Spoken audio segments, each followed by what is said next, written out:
नमस्कार, मैं हूं प्रवीण दुबे। महाकाल लोक को लेकर भाजपा ने जैसे मंच लूटा है, कांग्रेस भी उसे भुनाने में लगता है अब कोई कसर नहीं छोड़ने वाली है। राहुल गांधी की यात्रा जब मध्य प्रदेश में दाखिल होगी तो उन्हें नर्मदा स्नान भी कराया जाएगा और महाकाल के दर्शन भी करवाए जाएंगे। एमपी से कांग्रेस का एक बहुत बड़ा दल पहले राहुल गांधी की यात्रा में जाएगा, वहां साथ साथ चलकर देखेगा कि उनकी यात्राओं में खाने पीने और नाश्ते, सोने, रुकने की बाकी व्यवस्थाएं कैसी रहती हैं। उसके बाद एमपी में भी उसी तरह के अरेंजमेंट्स किए जाएंगे। कांग्रेस इस यात्रा के बहाने 2-3 लक्ष्य एक साथ साधने की तैयारी में है। राहुल की यात्रा में कुछ उपयात्राएं भी जुड़ेंगी। एक महाकौशल से आएगी, एक गोंडवाना यात्रा होगी, कुल मिला के 5 आएंगी, जो छिंदवाड़ा और उसके आसपास के जिलों से आएगी। ये गोंडवाना है। दिलचस्प यह है कि गोंडवाना एमपी में अलग से कोई इलाका नहीं है, ज्यादातर वो महाकौशल का ही हिस्सा है, लेकिन चूंकि चुनाव निकट हैं, लिहाजा ये नया नामकरण चुनाव में एक खास वोटर को साधने के लिए किया गया होगा। बहरहाल आज बात करेंगे इसी पर कि क्या कांग्रेस सॉफ्ट हिंदुत्व की तरफ बढ़ रही है, क्या क्या साधने की तैयारी में है कांग्रेस इस यात्रा के जरिए, और क्या वे सभी पहलू सध जाएंगे या नहीं। क्या महाकाल को भी सियासी केंद्र में रखना चाहती हैं पॉलिटिकल पार्टियां, और इस यात्रा को देखने और प्रचारित करने का भाजपा का नजरिया क्या होगा। बहुतेरे सवाल जिन्हें लेकर एक खास पैनल के पास जाएंगे और कहेंगे जवाब तो देना होगा, लेकिन पहले आपको दिखाते हैं एक रिपोर्ट, देखिए। राहुल गांधी की यात्रा पर कांग्रेस और भाजपा दोनों की बहुत बारीक नजर है। कांग्रेस इसे देश भर में तो कैश कराना ही चाहती है, लेकिन एमपी में भी उसका सियासी फायदा उठाने में कोई कसर नहीं छोड़ना चाहती। कांग्रेस का एक दल बाकायदा अध्ययन दल की तरह राहुल के एमपी में एंटर करने से पहले जाएगा, जो पूरा आकलन करेगा कि यात्रा में क्या क्या अरेंजमेंट्स करने पड़ते हैं। इसके अलावा राहुल गांधी को एमपी में नर्मदा स्नान कराने के अलावा महाकाल दर्शन कराने के बाद उज्जैन में ही रैली या सभा कराने की भी योजना है। प्रदेश के कई जिलों से निकलने वाली उपयात्राएं भी उज्जैन में जाकर राहुल की यात्रा में शामिल होंगी। महत्वपूर्ण पदयात्रा मध्य प्रदेश में राहुल गांधी की चलेगी, तो उसकी तैयारी हम जोर शोर से कर रहे हैं। उसके लिए उपयात्राएं भी बहुत जल्दी शुरू हो जाएंगी। उज्जैन में सभा होगी, महाकाल जी के दर्शन भी करेंगे राहुल जी, तो उज्जैन में महाकाल जी का आशीर्वाद लेने के लिए महासभा होगी। सबके सब 30 तारीख को हैदराबाद पहुंचेंगे सुबह, और 30-31 को रह के पूरी व्यवस्था वहाँ देखेंगे। वही व्यवस्था यहाँ पे उसी तरह से स्थापित की जाएंगी, जिससे जो 125 पदयात्री और हजारों पदयात्री जो चलेंगे उनको कोई दिक्कत ना हो। भाजपा ने महाकाल लोक के उद्घाटन में अपने सुपरस्टार प्रधानमंत्री नरेंद्र मोदी को लाकर जो भव्य आयोजन किया, वो लोगों के मानस में पेबस थे। भाजपा मुतमईन है कि उस तुलना में कांग्रेस का आयोजन कहीं ठहरेगा ही नहीं, लेकिन पार्टी ये जरूर समझ रही है कि महाकाल दर्शन के लिए जाने से कांग्रेस को हिंदुओं का विरोधी होने जैसे आरोपों से घेरा नहीं जा सकता। लिहाजा जवाब आया सरकार के मंत्री की तरफ से। उन्होंने कहा कि महाकाल दर्शन करना चाहिए राहुल गांधी को, ताकि उन्हें सद्बुद्धि आए। हम तो चाहते हैं सब लोग आए, और राहुल गांधी जैसे लोग तो इसलिए जरूर आने चाहिए कि उनको सद्बुद्धि तो मिल जाए। राहुल गांधी भारत जोड़ो यात्रा की बात जरूर कर रहे हैं, पर वो घूम रहे हैं उनके साथ जो भारत तोड़ने की बात करते हैं। राहुल गांधी को सद्बुद्धि मिले तो हम स्वयं निमंत्रित कर रहे हैं, और महाकाल बाबा के दर्शन राजनीतिक रूप से ना करें, और ये स्थापित करने के लिए ना करें कि वो हिंदू है। कोर्ट के ऊपर जनेऊ पहनकर नाटक नोटंकी करके केवल चुनाव आने वाले हैं इसलिए बाबा के दरबार में जाएंगे, तो ये ठीक नहीं है। महाकाल दुनिया का केंद्र है, उनसे ही सृष्टि का सृजन और विनाश होता है। वे आदि हैं, अनंत हैं, लेकिन अब ऐसा लगता है कि एमपी में सियासत का केंद्र भी है। पहले वहां प्रधानमंत्री नरेंद्र मोदी की बड़ी सभा हुई, और अब राहुल गांधी भी वहीं सभा करेंगे। महाकाल का आशीर्वाद अंततः मिलेगा किसे, इसको परखने में अभी वक्त है। Bureau report, IND 24। तो रस्मन, सबसे पहले उन मेहमानों का परिचय जिनके साथ हम इस चर्चा को आगे बढ़ाएंगे। हमारे साथ है चिंतामणि मालवी, ये बीजेपी के वरिष्ठ नेता हैं और विद्वान प्रवक्ता भी हैं। बहुत स्वागत है चिंतामणि जी का। दूसरे मेहमान हैं अवनीश सिंह बुंदेला, ये कांग्रेस के युवा ऊर्जावान प्रवक्ता हैं, बहुत स्वागत है बुंदेला जी का भी। और तीसरे मेहमान पत्रकारिता का बहुत चर्चित चेहरा है, बहुत अच्छे राजनीतिक विश्लेषक हैं, सुरेश शर्मा जी का भी बहुत बहुत स्वागत है। शुरुआत करेंगे बुंदेला जी से। तो बुंदेला जी, क्या क्या होगा पूरी इस यात्रा के दौरान? ये सब तो चीजें सार्वजनिक हो गई, मैं सिर्फ यह समझना चाहता हूं कि सभा उज्जैन में कराने की कोई खास वजह? भाई देखिए, सबसे पहले तो दिवाली का अवसर है, आप सभी को मैं दीपावली की हार्दिक आपको भी बहुत शुभ हो साहब। और सबसे बड़े प्रवीण भाई, जैसा कि इस यात्रा के बारे में देखिए, जो यात्रा शुरू हुई इसका पूरा रोड मैप पहले से ही तैयार किया जा चुका था। चूंकि राहुल गांधी जी उस परिवार से आते हैं जिस परिवार में दो लोगों ने शहादतें दी, मतलब यूं कहें कि दो लोगों की हत्या हुई है राजनीतिक दृष्टि से। तो आप देखिए, उनका पहले से उस रक्षा मानकों को देखते हुए प्रवीण जी, उनका पूरा रोड मैप पहले से बना हुआ है। उज्जैन अभी से ऐड नहीं किया गया है, उज्जैन पहले से ऑलरेडी उसमें था कि महाकाल का पूजन करेंगे, नर्मदा नदी के भी वो उसमें स्नान करेंगे, उनके दर्शन करेंगे, ये सब पहले से निर्धारित है प्रवीण भाई। और सबसे बड़ी बात, अभी मैं इनके मंत्री विश्वास सारंग को सुन रहा था भाजपा के, आश्चर्य होता है ये कौन होते विश्वास सारंग जी, कि हम तो चाहते हैं वो आए, उनका स्वागत है। भैया, आप कोई महाकाल के ठेकेदार नहीं हो और आपकी हैसियत नहीं है कि किसी व्यक्ति, राहुल गांधी जी तो बड़ी बात है, आप एक आम आदमी को भी महाकाल के दर्शन करने से रोक नहीं सकते। ठीक है, क्योंकि ये वो स्थान है जो विश्व पटल पर सबको पहले व्यक्ति वक्त दिया, बहुत वक्त दिया। अवनीश जी इन कर लेते हैं। चिंतामणि जी ये कह रहे हैं कि आपको कोई हक नहीं है, आप महाकाल के ठेकेदार नहीं है। और दूसरा मेरा सवाल है कि जो विश्वास जी कह रहे हैं सद्बुद्धि आएगी राहुल गांधी को, तो किस तरह की सद्बुद्धि आप लोग अभिलाषा रखते हैं कि वैसी सद्बुद्धि उन्हें मिले? नहीं, निश्चित रूप से हम तो स्वागत करेंगे। मैं उज्जैन वासी के तौर पे भी राहुल गांधी जी आए, दर्शन करें, बहुत अच्छी बात है, बाबा महाकाल के दर्शन करना ही चाहिए। लेकिन मौलाना मौज भी जाए, क्योंकि कांग्रेस तो हमेशा दरगाहों पे जाने के लिए प्रसिद्ध रही है। केवल चुनाव आ रहे हैं इसलिए महाकाल मंदिर जाना है, ये मुझे लगता है कि चुनावी स्टंट है और इसका कोई लाभ उन्हें होने वाला नहीं है।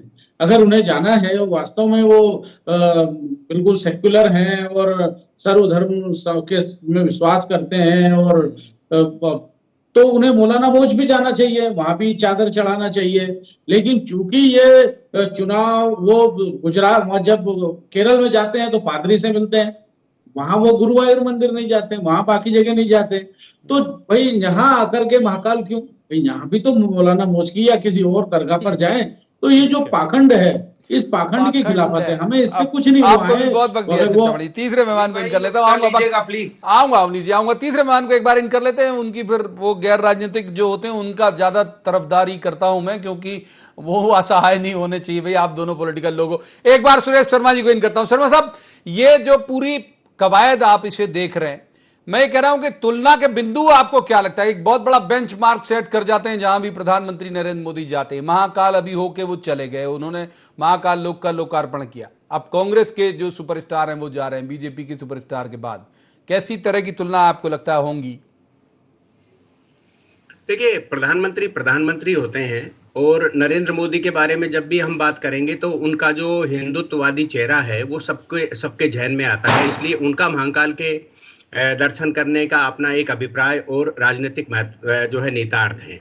राहुल गांधी जी विपक्ष का बड़ा नाम है, नेचुरली वो भी राजनीतिक लाभ के लिए ही आते हैं, क्योंकि राजनीतिक पार्टी में काम करने वाला व्यक्ति कोई प्रसाद चढ़ाने के लिए तो आता नहीं है, वो तो केवल दर्शन और दर्शन के पीछे के राजनीतिक निहितार्थ के लेकर के आता है। इसलिए राहुल गांधी जी भी बड़ा चेहरा है और उनके आने का भी इम्पैक्ट पड़ता है। ये अवधारणा धुलती है कि वो जो है एकदम से ईसाइयत के प्रति समर्पित थे या इस्लाम के प्रति समर्पित थे, ये भाजपा वालों को कहने दीजिए, लेकिन राजनीतिक रूप से इसका बड़ा असर पड़ता है। लेकिन इतना मैंने जैसा पहले कहा, फिर से मैं ये बात कहूंगा कि प्रधानमंत्री एक ऐसा हिंदुत्व का फेस है जिनके प्रति जो है लोगों के मन में अधिक आस्था है। लेकिन मैं पहले ही दौर में एक लाइन अवश्य बोलना चाहूंगा, बोलिए। जो बहुत रेखांकित करने वाली बात है। इस समय ये बात सही है कि हिंदू धार्मिक स्थलों के सौंदर्यीकरण का, विस्तार का और अन्य प्रकार के कार्यक्रम, कॉरिडोर बनाने का कार्यक्रम चल रहा है।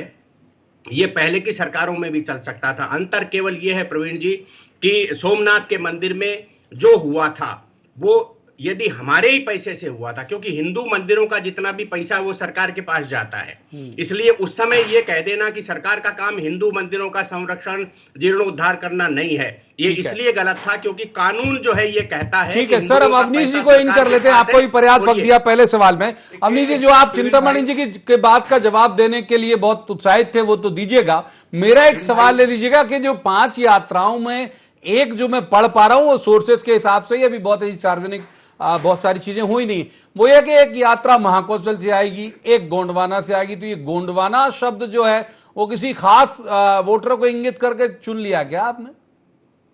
देखिए प्रवीण भाई, सबसे पहले तो मैं चिंतामण मालवीय जी की बात का जवाब दूं।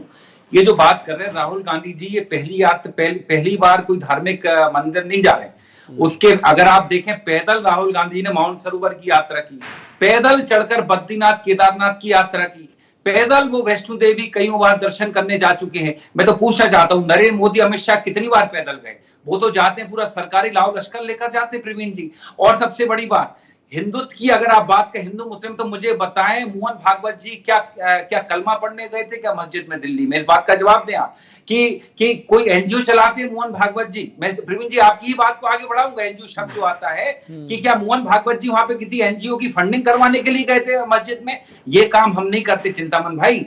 हम कभी भी धर्म को राजनीति का विषय नहीं मानते, ना ही हम धर्म का राजनीतिक प्रयोग करते हैं।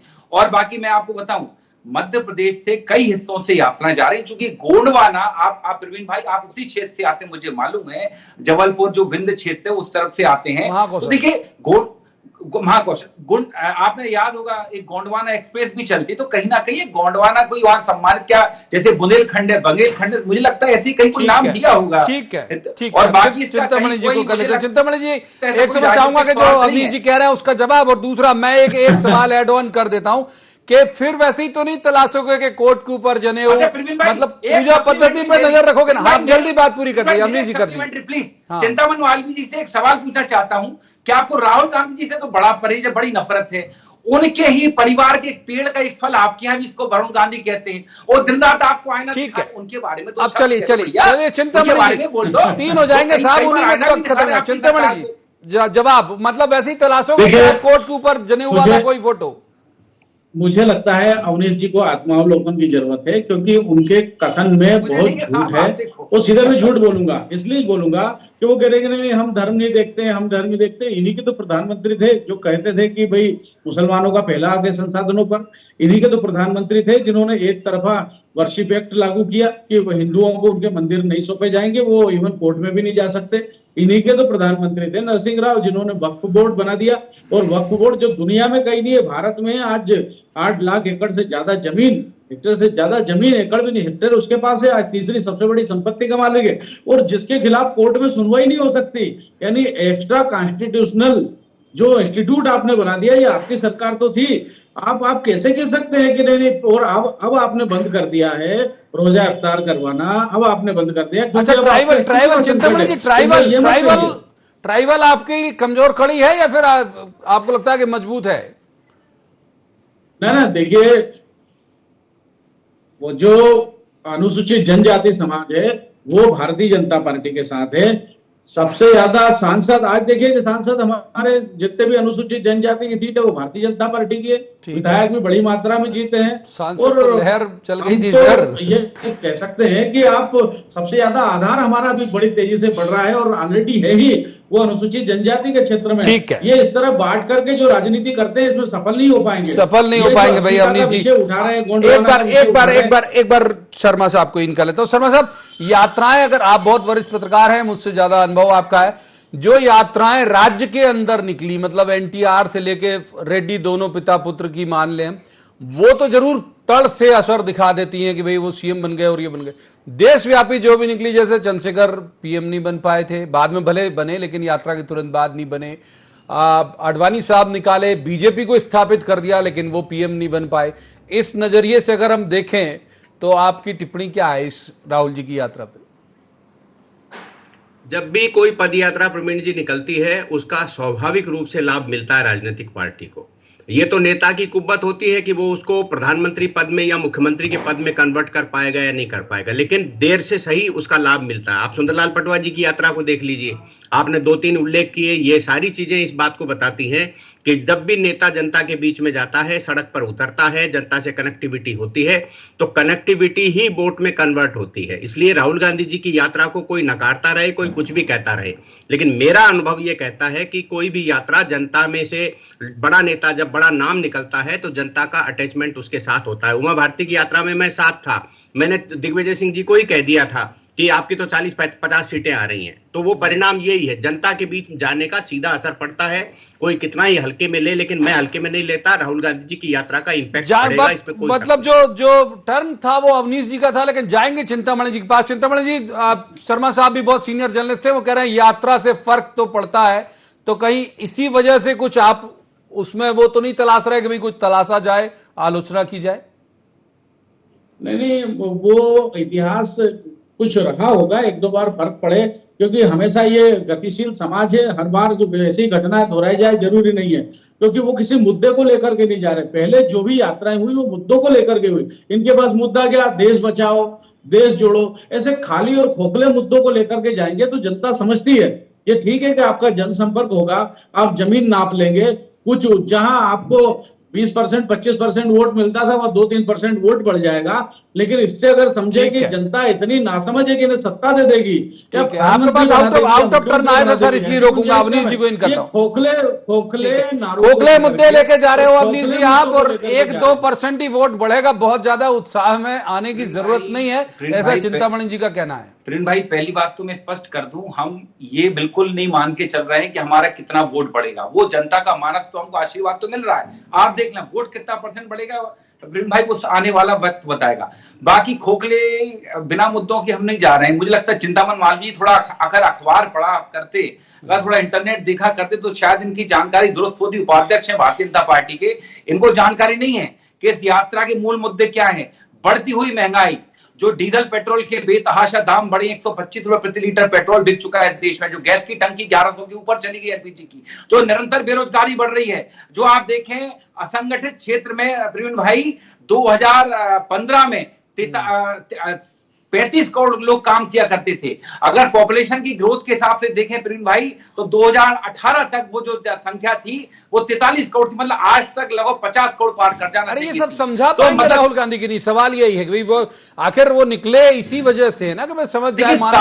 सारी चीजें कन्वे की जा रही कि बढ़ती हुई महंगाई, बढ़ती हुई बेरोजगारी, इन सारे मुद्दों को लेकर, बिगड़ती हुई कानून व्यवस्था, इन सारे मुद्दों को लेकर हम बीच में, जनता देख रही है ना, जनता सुन रही प्रवीण भाई, तभी तो आपको ठीक है। शर्मा साहब, ये देशव्यापी मुद्दे ही रहेंगे, मतलब एमपी में ये इसकी झलक दिखाई अवनीश जी ने कि यहां भी जो रहेगा वो देशव्यापी मुद्दे ही रहेंगे। आपको लगता है कि दोनों जगह एक अलग तरह की वोटर की साइकी होती है जब वो लोकसभा के लिए वोट करता? हमने देखा भी कि विधानसभा में कांग्रेस को ठीक ठाक परफॉर्म करने दे दिया था, लेकिन जैसे ही मोदी जी के लिए किया तो सुनामी चला दी उसने। तो हमारे यहां नेशनल इश्यूज जो है वो वोटर को अफेक्ट करेंगे या रीजनल? देखिए, यदि विधानसभा के चुनाव होते हैं उसका मुद्दा अलग होता है, लोकसभा के मुद्दे अलग होते हैं। ये बात बिल्कुल फैक्ट है कि महंगाई अपने आप में एक मुद्दा है। पर प्रवीण जी, मैं बहुत गंभीर बात आपके साथ साझा कर रहा हूं कि हम अर्थव्यवस्था को बेहतर बनाने के द्वंद में महंगाई को झेल पा रहे हैं या नहीं झेल पा रहे, ये प्रश्न है आज। यदि ज्यादा महंगाई होगी तभी हमारी अर्थव्यवस्था बढ़ सकेगी, ये एक बड़े अर्थशास्त्रियों से लगाकर मेरे जैसे जो अर्थशास्त्र के स्टूडेंट की समझ में आता है ये बात। केवल ये है कि महंगाई का नुकसान बता करके कांग्रेस फायदा उठा सकती है और महंगाई के फायदे बता करके भाजपा फायदा उठा रही है, जो उठाने में कामयाब हो रही है। कांग्रेस अभी अपना पक्ष रखने में सफल नहीं है, इसलिए उसे महंगाई का शोर करना अलग बात है, लेकिन आउटपुट नहीं मिल रहा है। महंगाई के खिलाफ एक भी आंदोलन नहीं हो रहा जो सक्सेस हुआ हो। इसलिए महंगाई अर्थव्यवस्था को सुदृढ़ करने और बड़ी बनाने के लिए यदि है तो ये एक पक्ष है। इसलिए नेशनल मुद्दे जो जैसे आंतरिक सुरक्षा और बाह्य सुरक्षा का विषय है, आज मैं एक बहुत सामान्य टिप्पणी करने की अनुमति आपसे चाहता हूं जी।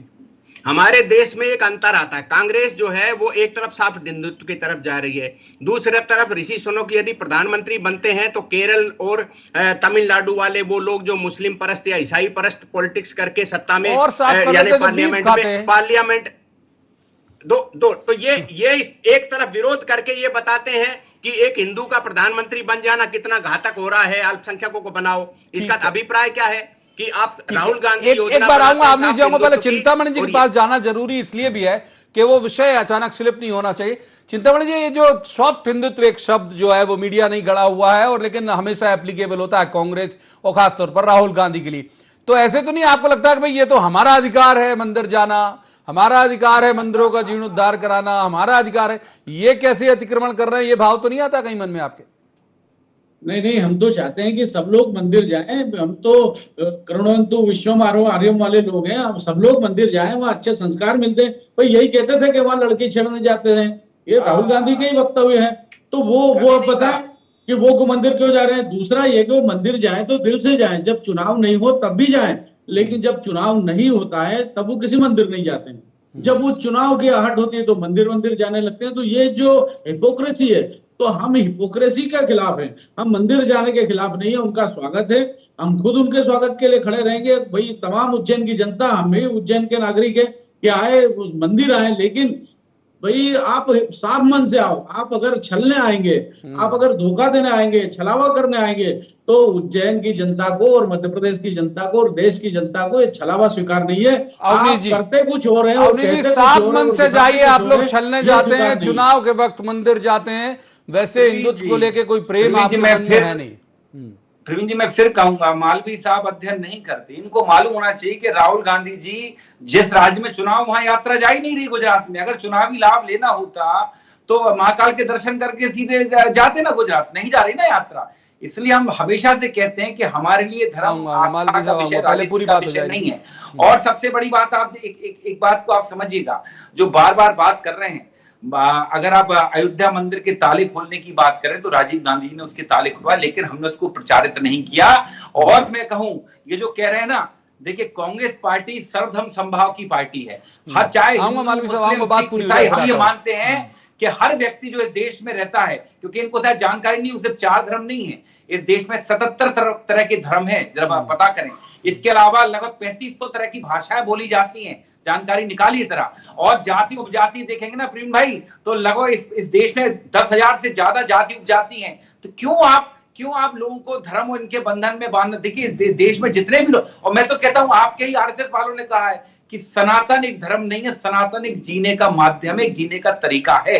तो कृपया करके आप अपने ही जो आप गलत जानकारी है, ये गलत जानकारी है भैया क्या कहा हिंदुत्व जीने की पद्धति। चिंतामणि जी का जवाब, बहुत देर से वो कुछ कहना चाह रहे हैं, माफ कीजिए, दोनों मेहमानों को। चिंतामणि जी बहुत देर से कुछ कहना चाह, जल्दी बात करिए, फिर शर्मा साहब पास जाएंगे। चिंतामणि चलिए मैं हिंदू जोड़ देता हूं।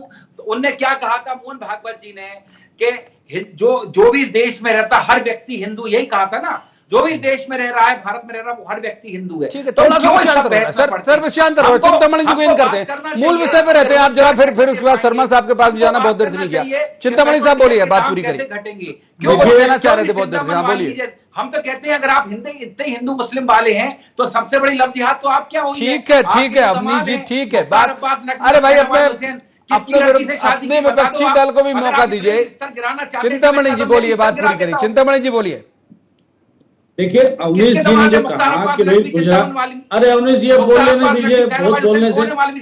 अरे सुन तो लीजिए भाई, अवनीश जी सुन तो लीजिए, क्या निकाल के लाए चिंतामणि जी, उन्होंने हाथ काट दिया था, बात पूरी कर लेने दीजिए प्लीज। चिंतामणि जी बोलिए। देखिए इन्होंने कहा कि भाई जहां चुनाव है वहां नहीं जा रही है, ये भी राजनीति है। और ऐसा मैं इसलिए कह रहा हूं कि गुजरात इसलिए नहीं जा रहे हैं कि उन्हें पता है कि वहां रिजल्ट क्या आने वाला है, और वहां जाकर के ये इस पूरी यात्रा की हवा नहीं निकलना चाहते। इतनी राजनीति तो सबके समझ में आ रही है कि भाई आप गुजरात यात्रा इसलिए नहीं जा रही है कि वहां कोई फायदा नहीं होने वाला है, और अगर वहां चुनाव जाने के बाद भी कांग्रेस हार जाएगी तो पूरी यात्रा की हवा निकल जाएगी। ये सोची समझी रणनीति के तहत है, ये केवल देश की जनता से आप खेल रहे हैं। दूसरा ये है कि आप बोल जाएगा तो दर्शकों को भी मजा नहीं आता। अवनीश जी बात पूरी कर लेने दीजिए, फिर उसके बाद सुरेश शर्मा साहब के पास बहुत देर से नहीं गया मैं। मोदी जी वोटिंग के 3 बोलिए चिंतामणि मालवीय जी बात पूरी करिए। देखिए जनता ढूंढ रही है। स्कूल बंद आप है इनको बोल गुजरात लें में। तो फिर नहीं आप बोलिए भाई, ऐसे सरेंडर कर दोगे आप तो कैसे चलेगा? कितने राज्यों में सरकार है अब आप? देखिए, हम तो बहुत साफ और तार्किक बहस करने के आदी हैं। अवनीश जी को बताइए कि जो कन्वर्सेशन और डिस्कोर्स का तरीका है वो ये है कि जब मैं बोल रहा हूं तो आप चुप देखिए रहें, साहब, आप जब बोलेंगे मैं चुप रहूंगा। दूसरी बात यह है कि इन्होंने 77 धर्मों की बात करी, कई जातियों की बात करी। देखिए, कांग्रेस की रुचि इसमें कि हिंदू कई भागों में बंटाओ, कई सारे धर्मों में बंटाओ, ये रुचि है कांग्रेस की। कभी एक हिंदुत्व की बात नहीं करते, लेकिन मुसलमान की बात करते हैं, मुस्लिम फिरकों की कभी बात नहीं की इन्होंने। ये गलत तथ्य पेश कर रहे हैं। ठीक यही है, भाजपा का फीचर है। अब प्लीज ये सब टेनिस हो जाएगा आप दोनों के बीच में। तो तीसरे मेहमान, जैसे मैंने पहले ही कहा था कि अगर वो गैर राजनीतिक है तो उनका हक नहीं मारा जाना चाहिए। सुरेश शर्मा साहब को इन कर लेते हैं। शर्मा साहब, महाकाल जाना ये संयोग है या फिर प्लानिंग दोनों पार्टियों की? नहीं, शुद्ध रूप से प्लानिंग है। अवनीश जी ने खुद ही कहा ये बात कि पहले से ही तय था कि हमको जाना है, मोदी जी की यात्रा से पहले ही तय हो गया था, इसलिए ये प्लानिंग के तहत जाया जाता है। और चुनाव के अंदर इस प्रकार के आयोजन होते ही हैं, कोई नया विषय नहीं है। केवल अंतर ये है, जैसा मैंने पहले कहा, कि जो जा रहा है वो फेस क्या है, उसको किस रूप में माना जाता है। जब आप सत्ता में थे तब आप ईसाइयत और धर्म परिवर्तन के काम में ज्यादा सक्रिय रहते थे, तब हिंदुत्व की याद नहीं आई। अब हिंदुत्व की याद आ रही है क्योंकि 2014 के बाद हिंदू मतदाता बढ़ गया। ये स्वाभाविक फंडे हैं राजनीति के। ठीक है सर, इसलिए मुझे ये लगता रोकना इसलिए पड़ेगा। मुझे ये बस लगता इतनी है ही कि चर्चा की इजाजत देता है, माफ कीजिए, बहुत शार्प क्लोज करना पड़ेगा। बहुत शुक्रिया तीनों मेहमानों का इस चर्चा में शामिल होने के लिए। तो जैसे मैंने जिस बात से शुरुआत की थी कि अभी वक्त है नतीजे आने में, अभी तो केवल हम ये कह सकते हैं कि दोनों ही पार्टियां जो हैं वो एग्जाम दे रही। एमपी का रिजल्ट आएगा 2023 में और 2024 में आएगा केंद्र का, जो दिल्ली का जिसे हम कह सकते हैं, वो नतीजा आएगा। तो पब्लिक पर कितना इफेक्ट होगा इस सब का, ये तभी पता चलेगा। आज की चर्चा में इतना ही। कल किसी खास मसले पर खास पैनल के साथ बैठेंगे और कहेंगे, जवाब तो देना होगा। तब तक आप देखते रहिए IND 24।